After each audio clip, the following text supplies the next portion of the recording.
Hey guys, welcome back. Today I'm going to show you how to set up a smoke box for your barbecue to essentially turn it into a smoker. For those of you who have used a smoker or a charcoal barbecue, you'll know that the barbecue struggles to produce those smoky flavors as it's only a gas barbecue. But there is a few things we can do to get these smoky flavors in these low and slow cooks that we do on this barbecue. And today I'm going to show you how, so let's get straight into it.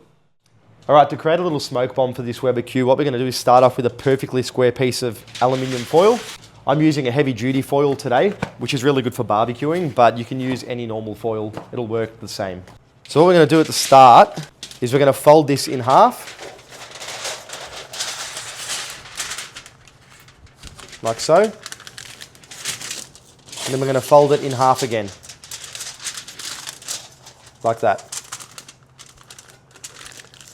Now what you want to do is just fold the edges over, like so, and then you want to just double fold it just to make sure everything is trapped in there. And we'll spin it around, do the same thing here. Once again with that extra fold, just to make sure all that smoke is trapped in there so no air can get into it. Then what you'll have is a little pouch like this. It's a little double layered pouch.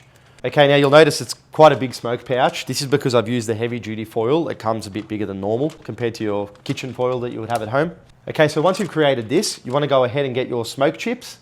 You can just buy smoking wood chips. They come looking like that, and they're ready to go straight into the pouch. Once you've got a sort of a small handful's worth, you tip them straight into the pouch. Then we go ahead and we just seal this up with a double fold again.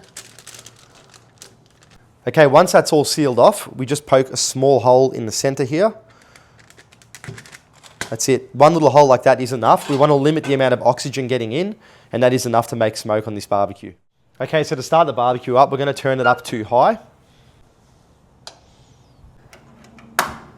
We're going to run the plus burner on max just for this part where we're trying to get the barbecue as hot as possible.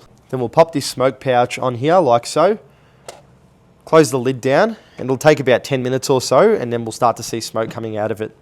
Okay, here we go. There's smoke coming out of the barbecue now. So that's been about 5 to 10 minutes, and here we go. It's doing exactly what it's meant to be doing. It's just giving off a little bit of smoke. Now, this doesn't mean that this has become a full-on smoker. It doesn't taste exactly the same as a charcoal barbecue, but it's a really good way to get it to give off that little bit of smoke if you're doing some pork ribs in here, or a tomahawk steak, or something that's going to be cooking low and slow. So now that that's given off that smoke, all you need to do is turn off your Q burner and just leave your plus burner on. And that'll just set this up for a nice low and smoke temperature. And that'll continue to give off that bit of smoke as you're cooking your meat. So guys, this is how you turn your barbecue into a smoker. If this video helped you out at all, hit that like button and don't forget to subscribe to the channel as I'm releasing content weekly. Happy grilling, guys.